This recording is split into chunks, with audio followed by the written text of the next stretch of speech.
in control of the monetary policy.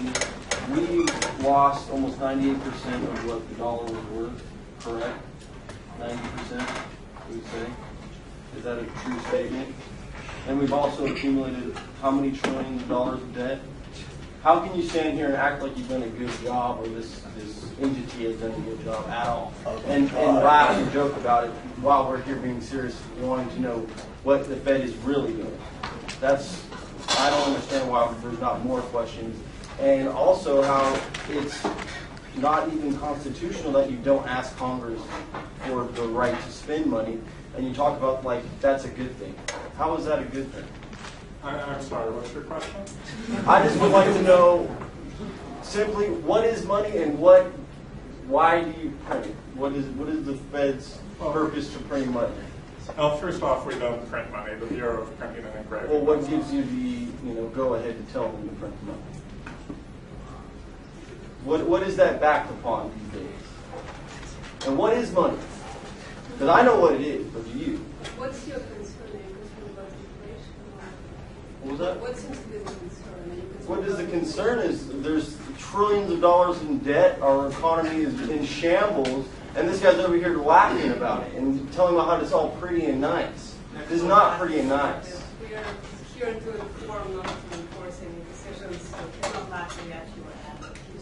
I just want to know enough of that. What is money, and what gives the Fed the power, or what is the reasoning behind telling the German company to go ahead and print it? Is there any answer for that? What is money? Just simply, what is it? Money is a medium of exchange. What is it? Money is a medium of exchange. And that's all you have? Money is debt. And if you don't know that, then we all need to maybe do a little bit of research before we came into this room. Money is debt. Debt that we owe.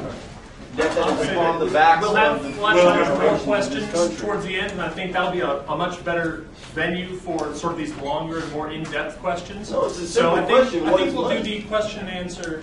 We'll do these at the end during the question and answer session. So thank you very much for your question. Well, I think we should probably move on and cover that in more detail later on. Appreciate it. Well, just the short response. It's Maybe a you should unit ask of me some account, questions. medium of That can explain exchange, better what and stored value. it is. Yes. I had a really quick question. The Federal Reserve Bank of San Francisco specifically, is that formed as a private corporation itself? Yes, it is actually. Yes, our state chartered banks, banks under our charter own a small share of that, and we pay dividend on those shares, and the rest, again, we send the rest of our income over to the Treasury. Thank you. So, I'm thinking that I think most people would say the current bubble was basically an extension of the dot-com bubble relative to monies that were made and lack of investment or faith perhaps in the stock market started to obviously feed the housing bubble and of course low interest rates. I think Greenspan was right in that he was doing his job. He kept interest rates low because he could, which is by definition obviously the Federal Reserve's job.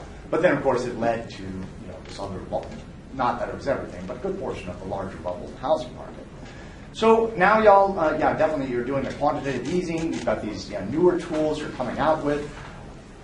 In that, and some people I remember the debate that maybe the Federal Reserve should have more tools, policies, relative to bubbles. But I think everyone who knows it would agree that you can't give them that much power, and what is a bubble, and what can you do about it? But beyond that, so beyond saying, well, we see some irrational exuberance, in the Greenspan days, and I'm seeing the new president seem more politically inclined.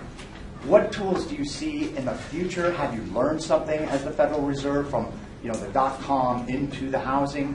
Have you learned something from there that you project forwards? I guess my question. I think I'm going to steal a few lines from our director of research, Glenn Rubosha, with his letter with some of his thoughts on bubbles. Monetary policy is an unfortunately blunt instrument, and when it comes to bubbles, there are two schools of thought. There's the idea that we should prick them or try and lean against them to decrease their size or just And then there's the school of thought that when they pop, we just try and use monetary policies to clean up the mess. And there's still a vast amount of debate on what the best approach is and when it necessarily is the best approach. No, it's not a satisfactory answer. Yeah. That's, yes. As I understand it right now, the whole idea is to have money available so that it's not the supply of money that stops economic growth. But it's kind of like pushing on a string. It's sitting in there, and you could have a whole discussion on what it's being used for, stock market or vice versa. Once that money starts being put into circulation and the economy starts to take off, what can the Fed do to keep from repeating inflation like we had in the 70s and early 80s? And the corresponding interest rates that go up with it. Well, actually, that's a very good question. Going back to our balance sheet, these guys are excess reserves that we have from banks and stuff, all that extra money that is slushing around. What we can do is we can change the interest rate on that, so we can extract that. And that if we need to, we can extract that excess liquidity from the system. By raising interest rates. Right. Is that how you get that down? Or is that a result? So one of the things that we can do is there is some change in the policy that we can now charge interest on reserves. So one of the things they can do is increase the interest rate of reserves and thereby discourage or slow down, say, pumping of the money back into the economy should there be inflationary pressure. There are a few other tools that they have actually been testing to make sure that they can be operational, such as, for example, creating another longer-term account, and so that they could lock up, if you will, some of those reserves in a longer-term account, and again, thereby kind of slow down the speed of those reserves in the economy and prevent inflation from building. I think the big question is, in terms of the tools, do they have the technical tools to create as they do? The trick is to know when the time is right. Because we don't want to do it too soon, because as we will talk in a second, there's a lot of weakness in the economy. We don't want to exacerbate it any further. At the same time, if you wait too long, you